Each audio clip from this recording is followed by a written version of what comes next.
Praise the Lord brothers and sisters, అందరూ బాగున్నారని అనుకుంటున్నాను. అయితే దేవుడు ఈ సమయమందు మీతో మాట్లాడాలనుకుంటున్న ఒక చిన్న మాట ఏంటి అనంటే, ఈ మధ్య బాగా పరిస్థితులలో కానీ శ్రమలలో కానీ చాలామంది ఓర్పు కలిగి ఉండట్లేదండి. ఓర్పు నశించిపోతుంది, వాళ్ళకి ఓపిక ఉండట్లేదు. దాని వలన వాళ్ళు ఎంతో నష్టపోతున్నారు. అయితే చాలామంది సమస్యలు శ్రమలు రాగానే ఎంతో నీరసించిపోతుంటారు, కృంగిపోతుంటారు. దేవుడికి మా పైన కనికరం లేదు, జాలి లేదు అని అనుకుంటుంటారు. దేవుడు అనేవాడు ఉంటే మాకే ఎందుకు ఈ శ్రమలను అనుకుంటుంటారు. అయితే ఈరోజు నేను మీతో చెప్పుతున్నాను, నా ప్రియ చెల్లి తమ్ముడా, మన దేవుడు ఎలాంటి పరిస్థితుల్లోనైనా సరే మనల్ని విడిచిపెట్టి పోడు. మనము ఎలాంటి పరిస్థితుల్లో ఎలాంటి శ్రమలో ఉన్నా కూడా మనము విశ్వాసం కలిగి ఓర్పు కలిగి దేవుని వైపు చూస్తే ఖచ్చితంగా ఫలితాన్ని పొందుకుంటాము. అయితే ఇప్పుడు నేను అంటున్నాను, మన దేవుడు ఒకరిని ఎక్కువగా ఒకరిని తక్కువగా చూడడండి. మన దేవుడు ప్రేమ స్వరూపి. ఆయన ప్రేమ అందరి ఎడల ఒకేలాగా ఉంటుంది. ఆయన సమాధానకర్త, ఆయన సమాన న్యాయకర్త. ఆయనకి ఒకరికి న్యాయం ఒకరికి అన్యాయం చేయడండి. అయితే మీరు అనుకుంటుండొచ్చు, దేవుడు అందరినీ ఒకేలాగా ప్రేమిస్తే ఒకరి జీవితాలు ఒకలాగా ఇంకొకరి జీవితాలు ఒకలాగా ఎందుకున్నాయి, ఒకరు ఆశీర్వదింపబడుతున్నారు ఇంకొకరు ఆశీర్వదించబడట్లేదు, శ్రమల పాలే అవుతున్నారని చెప్పి. అయితే నేనంటాను, ప్రతి ఒక్కరికి ఒక సమయం వస్తుందండి. వారి సమయం అందే వారు ఆశీర్వదింపబడతారు, వారి శ్రమల నుండి విముక్తి కలుగుతుంది. శ్రమలు రాగానే కృంగిపోవద్దండి. నీ విశ్వాసాన్ని బట్టి దేవుని యందు ఎంతో నమ్మకంగా ఉండాలండి. దేవుడు కార్యం చేస్తాడని చెప్పి నీ విశ్వాసాన్ని బట్టి నీవు ఆశీర్వాదాలను పొందుకుంటావు. అంటే చాలామంది ఎలా చేస్తారంటే, శ్రమలు రాగానే దేవుడే ఉంటే మాకెందుకు ఈ శ్రమలు వస్తాయి, దేవుడు లేడు ఏం లేడు, ఎన్ని సంవత్సరాలను మేము ఓపిక పట్టాలి అని చెప్పి ఎంతో నీరసించి కృంగిపోతుంటారు. వాళ్ళ భక్తి జీవితంలో వాడు పడిపోతుంటారు. అయితే సాతాను కూడా అలాంటి టైంలోనే మనల్ని పట్టుకుంటాడు. అప్పుడు పక్క నుంచి సాతాను కూడా చెప్తా ఉంటాడు మనకి, నిజంగా నీ దేవుడు నిజమైన దేవుడు అయితే నీకు ఎందుకు శ్రమలు వస్తున్నాయి, శ్రమల నుండి నేను విముక్తి కలిగించమని చెప్పి నువ్వు నమ్ముకోవడం వేస్ట్. మీ దేవుడు నీకు కార్యాలు చెయ్యడు, నిన్ను ఆశీర్వదించడు, శ్రమల నుండి విముక్తి కలిగించడు అని చెప్పి నిన్ను అవిశ్వాసంలోకి నెట్టేస్తుంటాడు. అలాంటి టైంలో నువ్వు ఒకవేళ సాతాను మాటలు విని అవిశ్వాసంలోకి వెళ్ళిపోయావనుకో, నీ అవిశ్వాసము బట్టే నువ్వు అపజయాలను పొందుకుంటావు. నువ్వు దేవుడు కార్యం చేస్తాడా చేయడా అని చెప్పి అవిశ్వాసంతో కూడా ప్రార్థించావు అనుకో, ఆశీర్వాదాలను పొందుకోలేవు. మనం ఎలా ఉండాలి అని అంటే, మన విశ్వాసము సమస్యలు చేజారిపోయినా కూడా దేవుని యందు విశ్వాసం కలిగి నిరీక్షణ కలిగి ఉంటే, నమ్మకంగా ఉంటే దేవుడు గొప్ప కార్యాలు చేస్తాడండి. అయితే నీవు ఒకవేళ అలా కాకుండా సాతాను మాటలు పట్టుకొని వీళ్ళ మాటలు పట్టుకొని అవిశ్వాసంతో గనక నువ్వు ఉండుంటే గనక నీ అపజయాలకి కారణము నీ విశ్వాసమే అవుతుందండి. అయితే మనము దేవుని అందు విశ్వాసం కలిగి ఓర్పు కలిగి దేవుడే కార్యం చేస్తాడని చెప్పి మనం ఎదురు చూస్తే ఖచ్చితంగా విజయాలను పొందుకుంటామండి. ఓర్పు అనేది మన జీవితంలో చాలా అవసరం అండి. చాలామందికి ఓర్పు ఉండదు, సహనం ఉండదు. ఏదైనా శ్రమలు రాగానే ఏదైనా బాధలు రాగానే తొందరపాటు వల్ల వాళ్ళు అన్నీ ఎలాంటి నిర్ణయాలు తీసుకునే అన్నీ కూడా వాళ్ళకి అసలు వ్యర్థమైనవిగానే వాళ్ళ జీవితాలలో ఉంటాయండి. వాటి వల్ల వాళ్ళకి ఏ లాభం ఉండదు. ఇంకా కొందరు అనుకుంటారు, ఇంకెన్ని సంవత్సరాలు మేము ఓపికగా ఉండాలి, ఎంత ప్రార్థించిన ఫలితం రావట్లేదు, మేము ఎంత ఓపికతో ఉన్నా కూడా మాకు ఇంకా శ్రమలే వస్తున్నాయి కానీ మాకు మంచి రోజు రావట్లేదు అని చెప్పి. అయితే నేనంటాను, మనం ఎంత ప్రార్థించినా సమాధానం రావట్లేదని ఎవ్వరు బాధపడొద్దండి. ఎందుకంటే మన దేవుడు నమ్మదగిన దేవుడు. ఒకవేళ మన ప్రార్థనకి జవాబు ఆలస్యం చేస్తాడేమో కానీ అలక్ష్యం మాత్రం చేయడండి. మనకి తగిన సమయంలో ఖచ్చితంగా తగిన ఫలాన్ని మన దేవుడు ఇస్తాడండి. అయితే చాలామంది శ్రమలు ఇబ్బందులు రాగానే దేవుని విడిచిపెడతారండి. ఫస్ట్ దేవుడిని విడిచిపెడతాడు. దేవుడు లేడు ఏం లేడు, మాకెందుకు ఈ బాధలు అని చెప్పి మరలా లోకం వైపు వెళ్తుంటారు.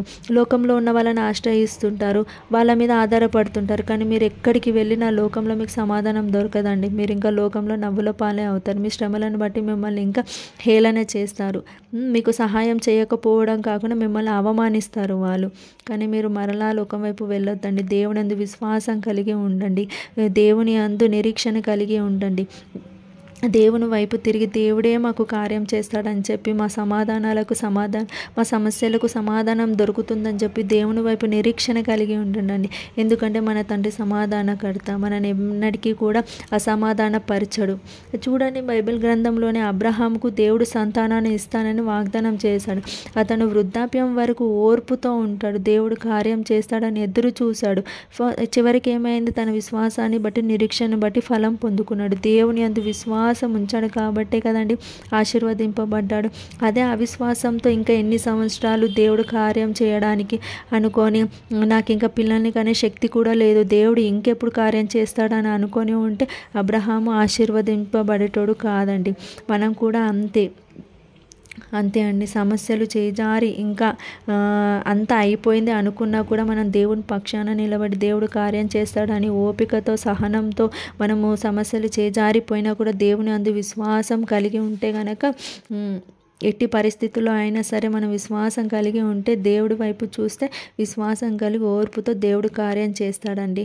మనం నమ్మితే కనుక ఖచ్చితంగా ఫలం పొందుకుంటాం. శ్రమలు వచ్చాయని మనం కృంగిపోవద్దు. మనం ఉన్న ఈ లోకంలో శ్రమలు వస్తాయి ఖచ్చితంగా. ఒకటి సాతాను మనల్ని నాశనం చేయడానికైనా శ్రమలను తీసుకొస్తాడు, లేదా దేవుడు మన విశ్వాసాన్ని పరీక్షించడానికైనా శ్రమలు తీసుకొస్తాడు. ఈ లోకంలో మన దేవుడే శ్రమలను అనుభవించాడండి. ఈ లోకాన్ని జయించి తిరిగి లేచిన యేసయ్యను మనం నమ్ముకుంటున్నాము కాబట్టి మనం భయపడాల్సిన అవసరం లేదు. శ్రమలు వచ్చాయని, బాధలు వచ్చాయని మనం ఎక్కడ కూడా పడిపోవడానికి వీలు లేదు.